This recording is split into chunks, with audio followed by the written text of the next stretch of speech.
Hello, hello, hello. This is Elder Jeffrey St. James, broadcasting live from Baton Rouge, Louisiana. Want to thank all those who was able to tune in today to our broadcast. We're going to talk again about the 90-day challenge about taking our life back. But before we start tonight's broadcast, let's start with a moment of silence for those who are sick and suffering in this world today.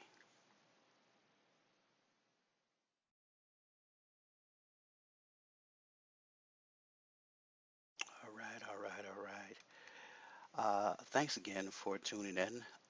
This is day 4 of our 90-day challenge. Uh, I'm still moving forward. Hopefully, those that are working with us within 30 days will like to get some feedback and see how your progress is coming. Today, we're going to discuss more about the Comprehensive Life Audit Program. We're going to start with personal credit health. Personal credit health is basically your credit. Is it good, bad, or ugly? Some of the places that we found to get free resources from is NOLO Law for All. Basically, it says that you should stay clear away from credit repair companies because basically, they're saying that you can kind of like do this on your own. It is a long, lengthy process, and I like those who uh, keep an open mind whenever they deal with any type of people looking to help you get your credit corrected. Even the uh, uh, Federal Trade Commission, they have a do-it-yourself a link to that. Right now on our web page, that link is not working since the U.S. government actually shut down. So the Federal Trade Commission is shut down. So as far as getting access certain documents from them as well. Next, we will deal with article that we got from Forbes magazine, which was in 2011. It talks about a bad credit score affects a lot more than your credit. If you don't mind, I just like to read a little something about what's going on from uh, large corporations that really have an eye on what are some of the effects of having a negative credit. It begins by saying, okay, so maybe you pay cash for everything, use a debit card, and don't even have a credit card. You laugh at your bad credit rating. But then it goes on to say, but one's credit worthiness as reflected in a FICO score or a credit report now affects a lot more than the ability to borrow money or buy something on credit. It can affect whether you get a job, what you pay for insurance, and even how your personal relationships work out. You may think that the current economic mess and mortgage foreclosure crisis generated an overall decline in credit scores. Well, lower the bar for you compared with others. Think again, low credit scores or not, your credit score can affect you on many new fronts. And it also goes on to say that although there are different variations of credit scores, the most widely used one is called FICO, known for its inventor, Fair Isaac Corporation. It considers such factors as credit account, payment history, and borrow capacity, but not age, income, or net worth to calculate a single number called FICO score. It can range from 300 to 850. Anything between 750 above 750 is considered excellent. Below 550 is you're in trouble. Then and it goes on to say a credit rating is drawn from a credit report, a compilation by a credit reporting agency about your debts, payment history, and other information such as employment and addresses. So when we go into it says at its heart, a credit score is nothing but a mathematical prediction of your ability to pay your bills, and it impacts other areas of your life that may not just be obvious. So we'll stop right there. let's go back to some of the things that it says it may affect. Um, it started off where it says that it may affect you getting jobs. Not so long ago, companies, you know, in America and abroad, started using your credit history to see if you could pay your bills on time.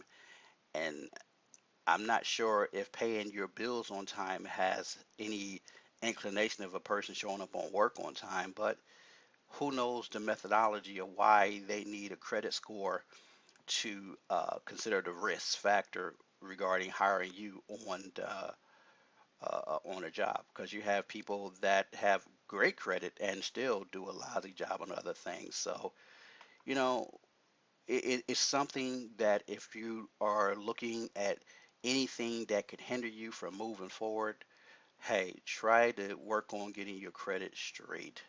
It doesn't take a lot of work, but what it does take is, you know, looking at your credit, um, understanding where you're at. Sometimes, creditors today, they will negotiate settlements. Say you owe someone $1,000, it may be an old account where you can negotiate pennies on a dollar. Just having to pay a collection would be a neutral rating versus having a unpaid collection at 3, 4, 5 years old. So little things you can do like that that can help you build credit. Uh, one another a suggestion is, like, say you want to build credit, you don't have any credit. I always tell people, the easiest way to build credit is take, say, about maybe $100, if you got that, put into a saving account at your bank or credit union and borrow against that, um, as a secured account. Then you take that same process and you duplicate that two more times, say at the same bank or at a different, banking institution. And basically, you would utilize those funds from being borrowed to pay back each one of those accounts in, say, 30 days. Take one to pay off the one and then pay off the other one and pay off the other. But the reality is, by doing it that way, you would show yourself as being a good credit risk to credit agency, because they'll see you got three loans, you paid them off on time. These are some things that can help you uh, move forward better on getting a more positive credit rating. And also you look at, what is about credit that you feel you can't spend cash to get. And when you buy a house, a lot of times it's, can't really save. Most people can't save 100 to $300,000 to buy a home. So yes, you're going to probably need to get a mortgage on that. But what's not to say that there are ways to accelerate your mortgage payment by maybe a bi-weekly mortgage payment. Instead of paying $1,000 a month, you may be paying $500 every 2 weeks. And by doing it that way, you add an extra payment per year, which will basically be added towards your principal. And these are some small steps on helping you, say, get your home paid off quicker and save tons and tons of interest. So we deal with credit cards and we deal with houses. Let's look at automobiles. For folks that want to buy a car, you know, you know, your credit rate will dic dictate what program you are eligible for. Your income, that's going to play, but your credit is really going to play a more of a risk factor. So the lower your credit score, the higher your rates. So I always say, why not know what you're doing prior to going out there looking for a house, looking for a credit card, or looking for a car? You know, Once you get your credit score yourself, you can contact, I believe it's a annual credit report where you can get your free credit reports once a year. Get your credit report and see if there's anything on your credit report that you can see if it's correct or if it needs correcting, by contacting the credit bureaus with a standard letter. You know, One of the things, if you look at, how many letters credit bureaus receive on a daily basis, literally, millions of letters. So it's almost like impossible for them to go through this verification process, because basically they take letters. A lot of times these are form letters that you got either off the internet or from a book or something. They take those letters and they all scan through these machines. And what happens is, if these letters are something of standard letters that they receive on a daily basis, it goes into another different type of pile. It's not like they validate these papers for you. And to note, it's almost like impossible for the amount of paperwork they get on a daily basis to send out those many letters to a creditor, and you're talking millions of letters going to any creditor for them to even be able to do their regular job and then go and set aside additional money to validate some paperwork. So, you know, there are certain letters that you can demand that they remove this stuff with a certain type of debt validation, and without them you holding their feet to the fire, they will, they will give you the impression that they're doing all this stuff, but unless you see it in black and white where the certain documentation you can request from them, like the a contract that you sign with your hand, you want to see the original, and because they can't show you the original, usually it has to be removed. And we've known people who've done this practice that have been able to get stuff clearly removed off of their reports. Now, what we're not saying is this works for everybody, but some of that, those that know uh, the process on how to get these things validated on their credit report understands that, a lot of this stuff on credit reports is incorrect. Now, the credit bureau, they're probably doing the best they can do, but that's their job, and the thing about it is, this is your life, this is your credit, and my thing is, who is to say that you can't take the onus on trying to make sure your house is getting protected or being corrected if things are not valid. So today, credit, it's a key and it's a step towards building a foundation. How do you go from where you're at to where you want to be? Some people may want to buy a house, and some people may want to rent a apartment. Landlords, they pull credit too. And so we got employers, landlords, banks, credit unions, everybody pulling credit. Well, why not you pull your credit? See what your credit is like. If you don't understand what your credit is, what it looks like, there are many free resources out there with the Federal Trade Commission where you can actually contact them on understanding how to read your credit report. And even the credit agencies themselves have some ways on better understanding your report by basically asking them, what is going on with my credit and what steps they suggest that I can do to help improve my credit. Improving your credit can be done.